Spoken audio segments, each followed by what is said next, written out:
A la fecha, el número de fallecidos, el número de venezolanos que lamentablemente han perdido su vida y que no están dentro de la data que cuenta la dictadura son 72. Eso daría un número distinto de fallecidos. Hay 72 venezolanos que no están dentro de la data que daba Nicolás Maduro o que da Nicolás Maduro, y cuando se hacen los cálculos de mortalidad sumando a estos venezolanos, a estos 72 venezolanos que no están en la data oficial de la dictadura, entraríamos en una mortalidad de 2%, una mortalidad mucho más parecida a la mortalidad de la región, una mortalidad mucho más real a la que hay en todos los países de América Latina y del mundo, que es la que realmente existe en nuestra Venezuela. Y aquí voy un paso más. De cada 5 fallecidos que hay en nuestro país, 1 fue personal de salud. Hoy en Venezuela hay 22 personas del personal de salud que han perdido su vida.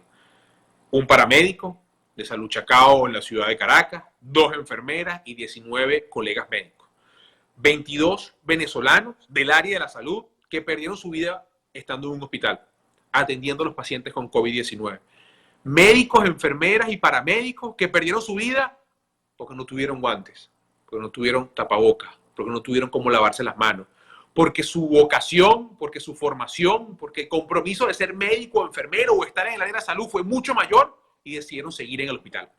Decidieron seguir. Yo estoy aquí para atender a mis pacientes. Yo estoy aquí para salvar vidas, aunque la dictadura no tenga en este hospital rayos X, gases arteriales, tomógrafo, aunque no haya ambulancia, aunque no haya tapabocas, aunque no haya guantes, aunque no haya cómo protegerme yo aquí voy a seguir dando la cara. Y hoy tenemos una tasa de mortalidad de 21% en el sector salud. Vean lo grave de esto. España, con 259.000 casos, tuvo una mortalidad de 20% del sector salud. Hoy Venezuela, con 10.000 casos, tiene la misma tasa de mortalidad del sector salud. Y voy a la reflexión que hemos hecho en meses anteriores. Si no hay rayos X, si no hay tratamiento, si no hay vacuna, si no hay camas, si no hay ambulancia, si no hay agua, ¿qué vamos a hacer si no hay médicos, si no hay enfermeras, si no hay bioanalistas, si no hay radiólogos, si no está el vigilante del hospital, si no está el ascensorista del hospital, si no está la camarera que limpia la terapia intensiva? El colapso va a ser mayor. Por eso desde el día 0 hemos planteado las soluciones y la prioridad de la dotación del material de bioprotección para todo el personal de salud que permita disminuir la tasa de mortalidad en el personal más vulnerable, que es el personal que está en las salas de tratamiento o en las salas de hospitalización y terapia intensiva de los hospitales de nuestro país. Termino esta rueda de prensa compartiendo con ustedes, acabamos de cerrar el último balance de las camas de terapia intensiva.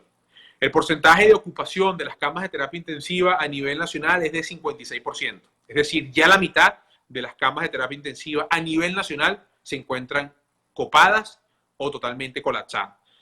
Casos particulares que, para no ser larga esta rueda de prensa, no quiero profundizar, pero comienzo con este hospital. Hospital José Gregorio Hernández en el estado Amazonas, 100% de la cama de terapia intensiva ocupada. No hay más camas de terapia intensiva en el estado Amazonas. Es decir, cualquier persona de nuestras etnias aborígenes o venezolanos que esté en el estado Amazonas que requiera una cama de terapia intensiva, no hay. No hay manera de atenderlo. Probablemente vaya a tener que ir al sector privado y si no tiene plata se va a morir.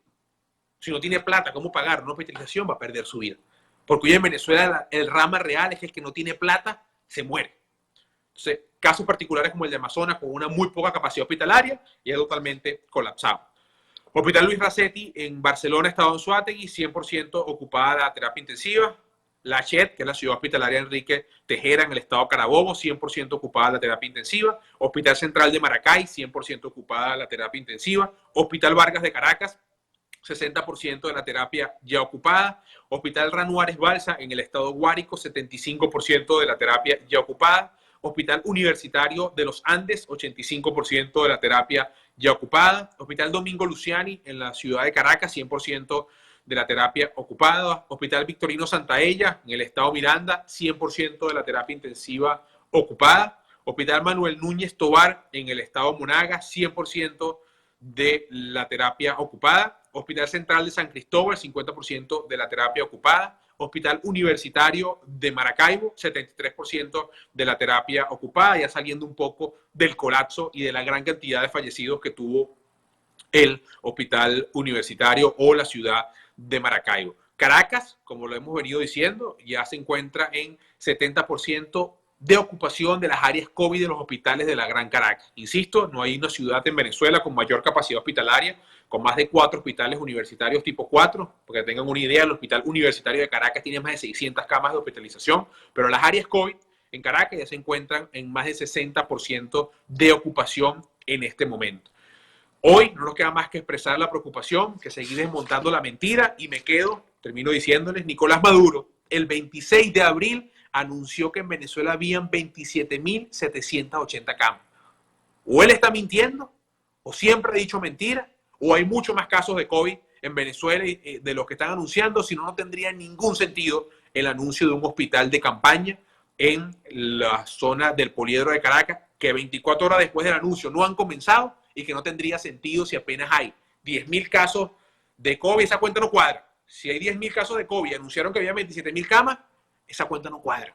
Entonces, queda en evidencia una vez más el manejo lleno de mentiras, de irresponsabilidad y cómo se juega con la vida de los venezolanos. Termino diciéndole, seguimos teniendo una oportunidad de solucionar esta crisis, de estar todos al frente, uno a uno, al lado de esta crisis. El gobierno de emergencia nacional, que insisto, deja a un lado la política, que nos permita devolverle el sentido a la política, el sentido de servir, de ayudar, de salvar vidas. Y bueno, sí, insisto, y esto es duro decirlo, pero hay que asimilarlo. A lo mejor nos toca sentarnos al lado de quien asesinó a Fernando Albán, o sentarnos del otro lado a quien metió preso a mi hermano 11 meses, o sentarnos al lado de quien tiene al diputado Requesén 700 días secuestrado. Pero sí, todo eso tenemos que hacerlo para salvar vidas, para llevar los ventiladores, para dotar los hospitales, para que no se nos mueran nuestros médicos, para que usted no tenga miedo de decir yo tengo COVID, hágame la prueba, para que usted pueda recibir el resultado de la prueba en 48 horas, para que el país retome el camino de la paz, de la democracia, de la libertad y de que no sigan muriendo venezolanos. Debemos hacerlo, y la solución es el gobierno de emergencia nacional, que permitan que con la confianza externa e interna de nuestro país se construyan las soluciones para todos los venezolanos y podamos avanzar y superar este COVID-19, que hoy lamentablemente Venezuela puede ser la tragedia dentro de la tragedia en América Latina. Muchas gracias, Edward, periodista, y bueno, listo, presto a responder cualquier pregunta o inquietud que tenga.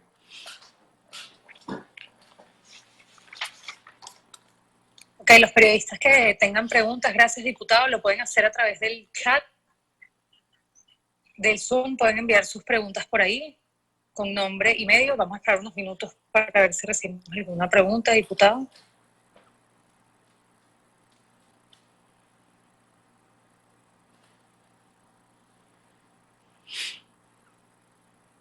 ¿No tenemos pregunta hoy? No, parece que no tenemos preguntas hoy. Muchísimas gracias por su tiempo, diputado, y a los periodistas por conectarse. Listo, muchas gracias a todos, y bueno, espero que esta data sirva para seguir desmontando y dejando claro lo que pasa en nuestro país. Diputado, nos llega una pregunta. Ajá. Vamos a atenderla de parte de Alberto Torres de Crónica 1. ¿Tiene algún conteo de camas disponibles? Alberto, hemos estado trabajando duro en eso. Es complicado porque te doy el ejemplo de hospitales que conozco porque me formé ahí, el Hospital Vargas de Caracas o el Hospital Universitario de Caracas. Tú puedes tener un hospital de 11 pisos con 7 o 8 salas de hospitalización, donde a lo mejor una sala está cerrada, pero la de al lado no. O en Venezuela, nuestros hospitales, que son probablemente casi todos de los años 50 y 60, son hospitales con sala de hospitalización común.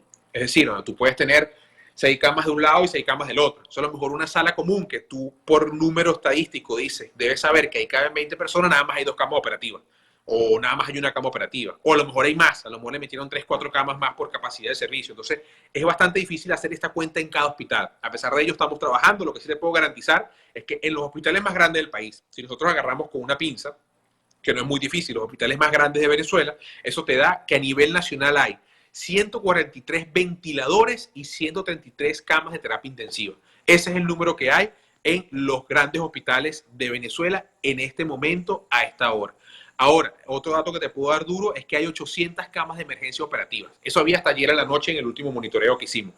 Solamente 800 camas de emergencia operativa, es decir, para atender emergencia, 143 ventiladores y 133 camas de terapia intensiva. Es la data más compacta que hasta ahora hemos podido confirmar. No tengo que explicar que es obvio que es insuficiente, totalmente insuficiente y muy poco para la crisis que enfrenta Venezuela y para lo que significa. Lo que es obvio y claro también, que la tasa de contagio está en ascenso, que el pico de contagio está en ascenso y que es evidentemente lógico que hay un aumento del contagio en nuestro país recuerdo esto con un retraso de 15 días. Es decir, lo que estamos viendo hoy es lo que pasó hace 15 días. Es decir, la lógica o el comportamiento epidemiológico nos indicaría que debemos ir camino a ir empeorando la situación de casos y el colapso hospitalario en nuestro país. Diputado, quería preguntarle también si tienen algún conocimiento de avances del acuerdo humanitario con la OPS. Sí, entiendo que esta mañana conversaba con el diputado Pizarro, entiendo que está casi que resuelto el tema que ha sido más complicado, que es la transferencia de los recursos. Debo recordar y aclarar que no es que el gobierno interino o la Asamblea Nacional maneje algún tipo de recurso, tenga alguna chequera, alguna firma en un banco, alguna tarjeta de crédito, eso no existe, eso no ocurre. Los diputados no cobran sueldo de hace 4 años, el diputado Hernán Alemán murió en Colombia sin seguro médico en el exilio, es decir, nada de esas fábulas que se inventan en el mundo del ataque a la política son ciertas. Hay un trámite complejo de este dinero de la República incautado que va a ser transferido directamente desde el Tesoro de los Estados Unidos a un organismo que todos conocemos, que es la Organización Mundial y Panamericana de la Salud. El trámite está hoy, el acuerdo está listo, el que hiciera el doctor Castro, en garantizar sobre todo hacia dónde debe ir la ayuda, en garantizar que esos servicios de laboratorio, y esto es un tema importante, parte del acuerdo es obligar a la dictadura que no se hagan pruebas nada más en higiene en la central, sino que se hagan pruebas en esos 10 laboratorios privados y 6 públicos que están listos en nuestro país, que la OPS pueda dotarlos, que pueda dotar el material de protección, y lo único que falta para hacer efectiva la ayuda es que se logre o se logra vencer los trámites de control, anticorrupción y evaluación que hacen los Estados Unidos para transmitir este dinero directamente a la OPS y que la OPS haga las compras, los requerimientos que va a hacer y ellos mismos hagan el envío a Venezuela para llevarlo a los hospitales y a los sitios más vulnerables del monitoreo que se tiene en torno al crecimiento del COVID. Ahora sí, diputado, muchísimas gracias por su tiempo. Gracias, Alejandra. Cuídense. Feliz tarde para todos. Feliz tarde.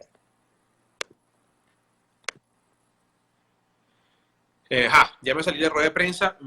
Rápidamente aquí quienes están conectados en las redes sociales. Muchas gracias a todos por conectarse. Momento difícil, complejo, que vive nuestro país. No nos toca más que seguir adelante, que seguir diciendo la verdad, que seguir alertando, que seguir construyendo la ayuda internacional, los mecanismos de ayuda para quienes están dentro y fuera de Venezuela, para quienes son víctimas del COVID en Venezuela, pero también quienes son víctimas del exilio, la migración forzada y el COVID en otros países. Un duro reto que tenemos por delante, pero decir la verdad, avanzar con la verdad, construir los mecanismos que permitan o logren el cambio en Venezuela es nuestra responsabilidad como parlamentarios, es una responsabilidad que no podemos perder y no podemos dejar a un lado. Dedico un minuto más acá que por Instagram pregunta ¿cuántos test PCR hay en Venezuela? Hasta ahora, como te decía, la data la maneja la dictadura, el número promedio de pruebas que se pueden hacer diario va de 600 a 1000 máximo, arrancamos con solo 100 diarios. A pesar de todos estos escenarios que tenemos, no hay todavía ningún país que haga menos pruebas que nosotros, o nosotros hacemos nada más pruebas que Haití, para que tengan una idea en el contexto latinoamericano. Esto hace que haya un subregistro muy grande. En países desarrollados se cree que hay 20% más de los casos reportados, en países subdesarrollados un 30%. Yo me atrevería a decir que por la situación venezolana por lo menos un 50% más de casos de los anunciados por falla estadística y por la poca capacidad de hacer PCR y por el miedo que tiene cualquier ciudadano de decir me siento mal, tengo fiebre, por lo que explicaba hace un segundo, porque eres tratado como asesino, como una biológica, como trochero, porque te van a llevar por una cárcel, por un hotel a hacinarte. ¿Qué es un ventilador? Los ventiladores son para dar, digamos, terapia respiratoria a los pacientes en una terapia intensiva. Tú entubas al paciente y lo conectas a una máquina que va a simular las presiones pulmonares, la presión de extracción, la presión de entrada del aire, de salida del aire, la concentración de oxígeno, de CO2, y con eso permite simular lo que sería el intercambio gaseoso de una persona, evidentemente bajo una máquina y evidentemente bajo un tipo de funcionamiento distinto. Que hace con una atención para pelear la pandemia, siguen cayendo médicos orales por el COVID, entonces anuncian, no sabemos, para lo que comienza a... a mí no, si creen que me ofenden con esos comentarios, yo los respondo con todo gusto, moro. Hay una realidad fáctica que es que el control de territorio lo tiene Nicolás Maduro, se han logrado las ayudas por OPS, se han logrado las ayudas por Cruz Roja, se ha llegado la dotación de muchos hospitales donde nada más ha llegado la dotación que se ha logrado desde la Asamblea Nacional y el gobierno interino. aunque les parezca a usted tonto, para mí sí es muy importante decir la verdad, alertar la verdad para que los ciudadanos en Venezuela sepan, para que el mundo sepa y para que se vean obligados a moverse. Imagínense que no hiciéramos más nada y dejáramos que Maduro haga y deshaga como le dé la gana. Al final, yo no me metí en esto para que nadie me aplauda, me metí porque es en lo que creo, porque me permite dormir tranquilo, porque así me educaron mis padres en decir la verdad, en ser honesto y en echar para adelante. Así que, en definitiva, nosotros seguiremos haciendo lo que nos corresponde como parlamentarios, asumiendo todos los costos que hemos sufrido los parlamentarios, como lo ha sufrido toda Venezuela y como lo han sufrido 5 millones de venezolanos que se encuentran en el exilio. Muchas gracias por conectarse.